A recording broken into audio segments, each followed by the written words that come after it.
Right now it is time for This Week in the Lakeville Journal, a time where we're joined by Janet Manco and John Costin, and we take a look at the pages of the Lakeville Journal, and sometimes also crossover stories in the Millerton News. Good morning, John, and good morning, Janet. Good morning. Janet, got to start off with you.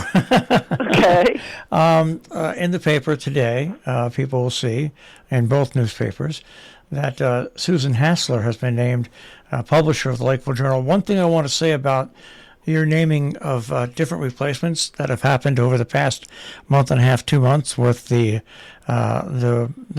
rebooting of the Lakeville Journal, is that you have picked names that are people who live in the area, who are familiar with the area, and that includes you, John, and who people know in the area, which gives just such a great continuity of guidance. Yeah, doesn't it? It's we've been very lucky that way because these folks have to be willing to step up and help out, and that's what John was willing to do. This is what Susan is willing to do, and so this will only help our local community weekly newspapers as they move forward. So we're just grateful for that, and that we've been able to find good people, and that will continue. The more people you have who are dedicated to a project like this one, the more want to get on board. That's what I hope anyway, and I think it's true. Yeah, it's just so important to keep that local knowledge base going, especially that's what makes the Lakeville Journal such a special and unique newspaper in our neck of the woods. That it's independent and it's locally driven, and there's local people that work at it. So we hate to see you go, but great job, and the people that you're selecting to carry on. Thank you. How long will you stay with the paper now, on with the paper? Well, Susan hasn't started yet. She gave her notice at her other job, and so still sort of waiting to see when her exact date will be. It'll be in February at some point, and so we'll see how it goes. I mean, I'm not going anywhere. I'll still be in Lime Rock, and if anybody needs any support, I'll be around. But, our staff is so great, and everybody knows what's going on, so that's not really going to be an issue. Okay, so let's move on to the story that's just to the left of that on the front page, the Reporter's Notebook.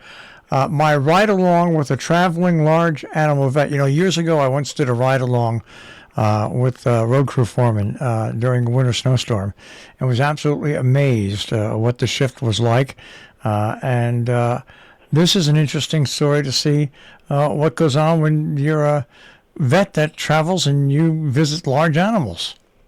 Right, and this is a story that is pretty rich in some detail that doesn't really just surface on a day's ride. But our reporter Elias Sorich has sort of mined the thought process of the vet. It's an Isaac Angel is the veterinarian over in Stanfordville, but his practice is a large animal practice, services all the way up to Great Barrington and Litchfield County, and that's because there's just aren't that many of them around who will do this. Usually, it's a busy schedule. They have 3 or 4 visits a day, and anything from cleaning a goat's hooves to giving vaccines to checking overall health.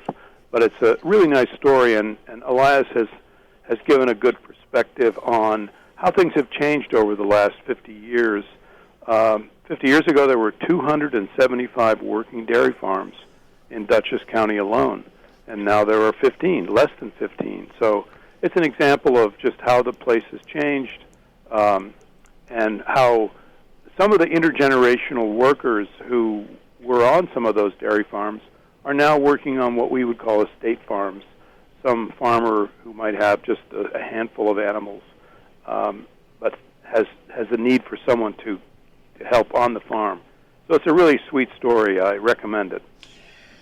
Getting back to being local, the Lakeville Journal has covered extensively out of North Canaan the cannabis story. And what's interesting about your story is that in today's paper, also today, it was released that the Republicans in the House in Connecticut are trying to make some changes in the cannabis law and postpone some certain things. Well, this story that you have in your continuing coverage of North Canaan is about the planning and zoning.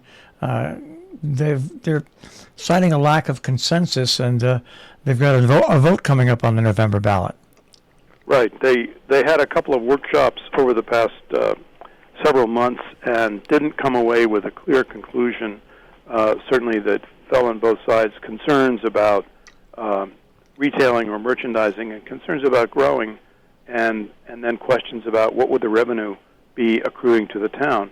So finally decided to put this up to a vote, which is not uncommon. So in November there will be a vote, essentially on the ballot, to decide what to do about cannabis in Canaan. I didn't make that up, cannabis. Well, I was going to say Canaan controversy on cannabis, but that was just too much. That was even too much. All right. Now we'll go down to our world famous covered bridge. The picture that every picture that is taken of that bridge, really, there's not a bad picture of it taken, but you've got a picture of the bridge there in its full glory, and it's back in action once again.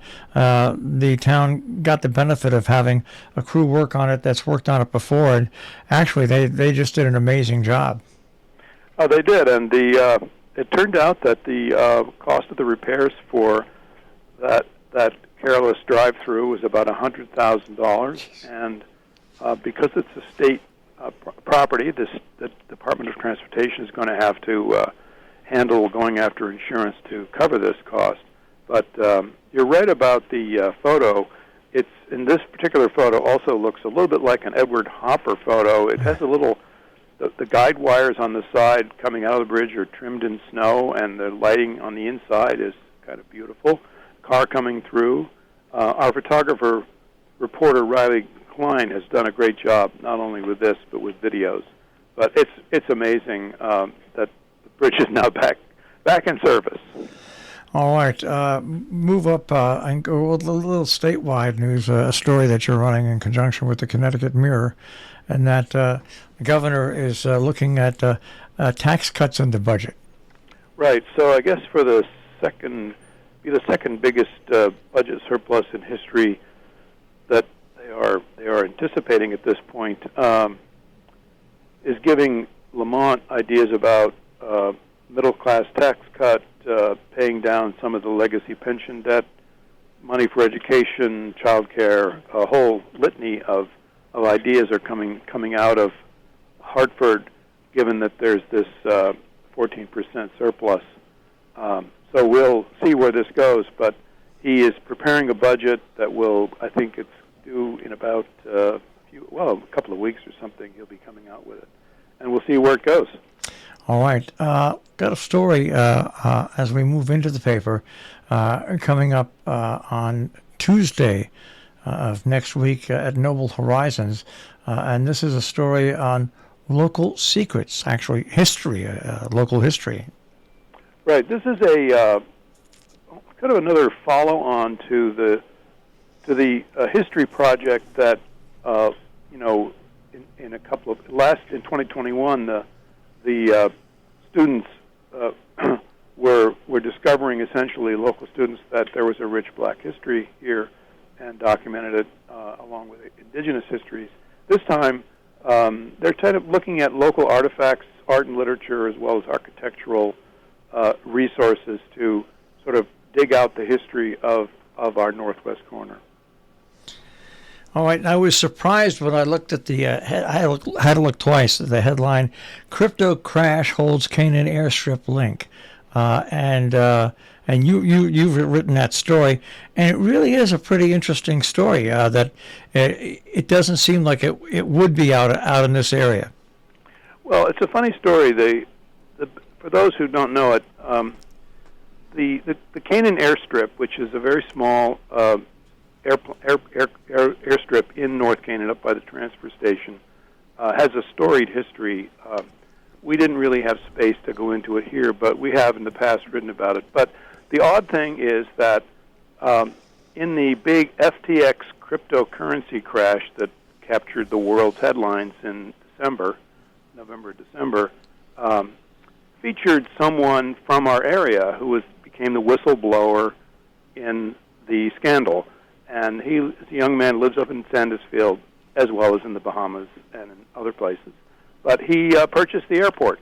So we now have an owner of the airport who also owns properties and restaurants up in Lenox. There's a young man who is now viewed as the whistleblower in this big crime that captured everybody's attention. So it's just an odd little wrinkle that we have a connection to a big international cryptocurrency scandal. All right. And here in Sharon, there is a new president for the Sharon Land Trust that has been elected. Yes.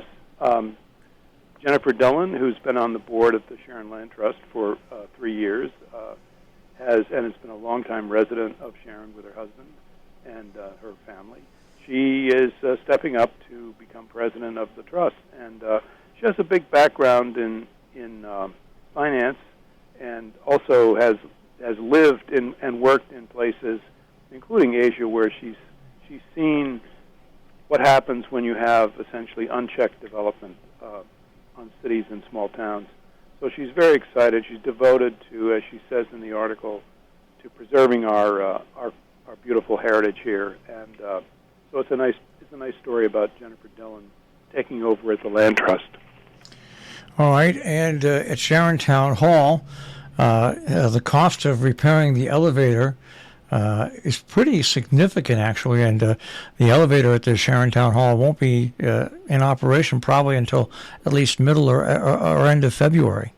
Right, and the selectmen decided that they better just get it fixed, and so there was a concern about having a public hearing on it, or what would be called a town meeting, and they just pretty much decided that they didn't have to do that. They could reallocate some funds into their into their budget and go right ahead and spend the up to $57,000 to repair the elevator. It's basically a new pump and other issues, but they need to fix it, and they're going to.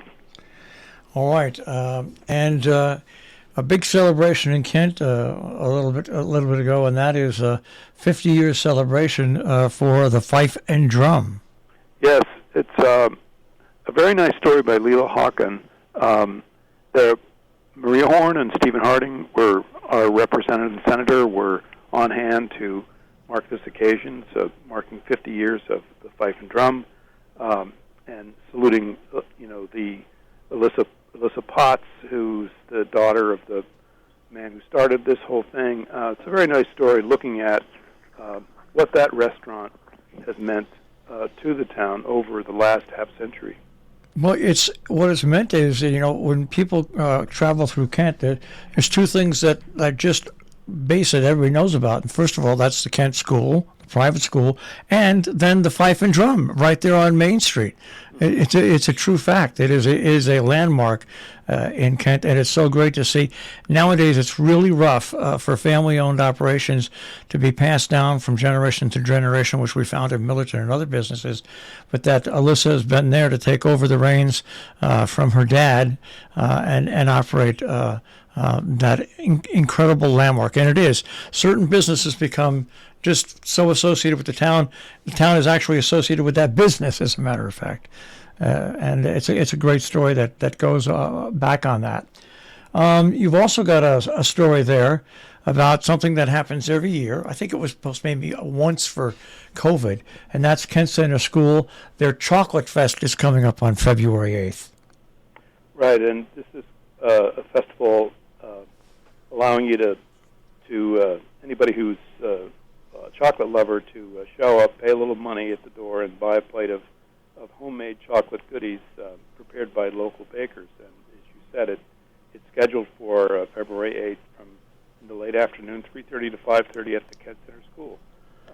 So it's definitely something that benefits the scholarship fund for post-secondary education of the Kent Center School grads. And staying in Kent for just a little while, I saw the picture of the dog. Dogs charm children at Kent Library. Right. The Little Guild of West Cornwall brought a few dogs down to Kent to have at the Kent Memorial Library to sort of do their work, their magic of sort of shining the spotlight on the relationship between people and animals. And there was a behavioralist, called a kennel behaviorist, at the little guild who was on hand and let the children sort of experience being really close to a dog. And it's a sweet photo, a couple of photos actually. All right. Another story, which, I associate the controversy over different schools and different programs that they offer and what's going on in Florida. But the Lee H. Kellogg School, they had a process where they learned a lot about Dr. Martin Luther King Jr. Yes, this was a program that is funded through the couple of organizations that really try to create educational programs and community outreach projects. And this is Alexander Wilburn, our reporter and editor at Compass, attended this meeting and listened to really the children hear about Dr. Martin Luther King, which, as an elementary school student, that's a long time ago. And they were, for example, explained in sort of as best as possible to a young audience what it means to I Have a Dream, what that speech was all about in 1963.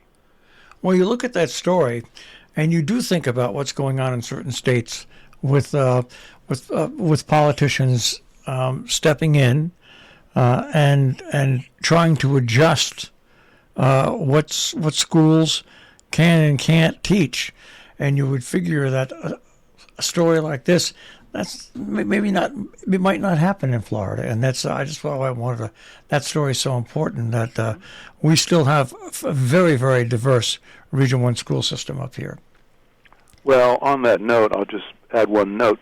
Additional note is that, of course, New England is known for its educational depth of history and prowess. It's different from Florida, having lived there myself. Okay, we'll go over to border control. This is a great column of the Ungardener. Dee Solomon, who taps the knowledge base of a lot of other gardeners, and writes in her own wonderful lyrical way about how to create borders, with natives and how to separate, landscapes, including next to your next door neighbor property line. And this is a really sweet story about different options you have to put in native plants and where to get them to continue to sort of build up your border around your property. The photo shows her two little dogs who are always with her, but the photo is at a bit different, warmer time of the year. This green, so we'll see what it looks like. Next time it snows. All right, and out of Noble Horizons, they have hired a speech therapist that not only will work with the residents at Noble Horizons, but also there'll be an outreach program for just people in the general public. Yes, and this woman's name is Andrea Gamble. She's a highly certified, speech therapist, and as you said, she's been working in this, 18 years in skilled nursing and outpatient home care. And she's going to be serving clients in the community through Noble's outpatient center. So this is pretty exciting. All right, and I just mentioned this really quickly before we get on to Janet, and that's the return after 2 years of the Housatonic Camera Club shows. After 2 years of COVID, they're back. Yes, wonderful photo. It's a photo by Marsden Epworth of a hand somehow tossing a slice of bread out of a toaster. The photo itself is really worth seeing. But Patrick Sullivan went to the opening of the show at Noble Horizons last Friday, and it's getting a lot of attention. It's great to see everybody back. All right, before we get to the editorial page, Janet, you've also got an interesting feature, and that is celebrating milestones in businesses. This is a great section that we do every January.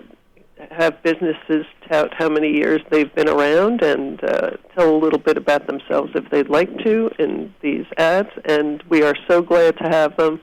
Do take a look through. It is a really good snapshot of local businesses, and we should only be glad to support them, whether they're 1 year in business, especially if they're 1 year in business, or 132, like the Bank of Millbrook. All right, onto the editorial page. 25 years, it's been an honor to serve our communities. Your editorial, Janet. It has been. So in my editorial, I try to cover those 25 years in 600 words or less, and I pretty much did it. So give it a read, see what they were like. I've been a steward here. The paper, of course, is 126 years old, so it's a small portion of the paper's history.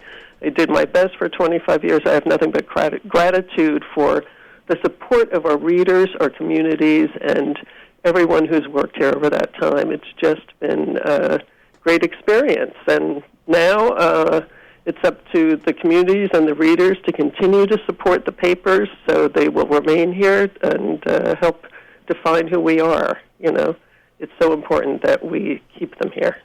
And lots, once again, of letters to the editor. Yeah. We have an interesting letter from Peter Smith on the film The View from Hiroshima. Craig Tunsing doing a little tongue-in-cheek on feeding the bears in Falls Village.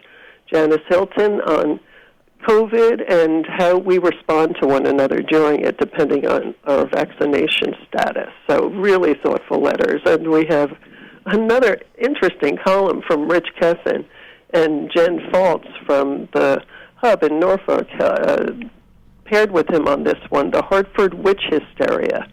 That's right, Hartford, Connecticut had a witch hysteria. So do read this, and Lonnie Carter tells us how he got into Yale. All right, and of course, Peter Steiner's cartoon there as well, and commentary. That's right. You really have to see it to appreciate it. All right, let's take a quick look at Compass, John. Well, Compass is this week featuring a story about the impact of the Ice Age on the Hudson River Arts School of Art. It essentially looks at how the Ice Age formed the landscape that then was followed by the painters, and it's done a nice story done by Emily Edelman, who covered a lecture given by the Carey Institute for Ecosystem Studies last week. So there are a couple of quite beautiful photos that we've all seen before, probably of the Durand and Thomas Cole of the Hudson River landscape. But it's a really interesting story about how they've really looked at how the landscape became a draw for painters. No pun intended. You sure? Not intended. And I love the picture, the South Kent School picture of their 7'3" junior center. Yes. Yes. He looks like Manute Bol, who also played in Connecticut in college and went on to the NBA. Just an amazing picture. He's almost just standing and dunking the ball. Right. Exactly. Yeah. Right. You jump from the Ice Age to South Kent School beating, Bridgeport Prep. Definitely beautiful photos. Well, these stories and many, many more. Of course, we only get a chance to check on some of the stories, but you'll find more stories, of course, in the Lakeville Journal and Millerton News, both the online edition at tricornernews.com and also for pickup at various locations around the tri-state area. And listen, don't miss the Jump Fest program in the papers this week. There's so much in there about the upcoming ski jumps. Yep, the third, fourth, and fifth, and it makes the paper about 2 pounds heavier. It does. Our drivers mentioned that today. All right, guys, we'll speak to you next week. All right, thank you. Have a good week. Take care. That is This Week in the Lakeville Journal here on the Breakfast Club on Robin Hood Radio. Once again, tricornernews.com to find them on the web and area newsstands to find them with the paper.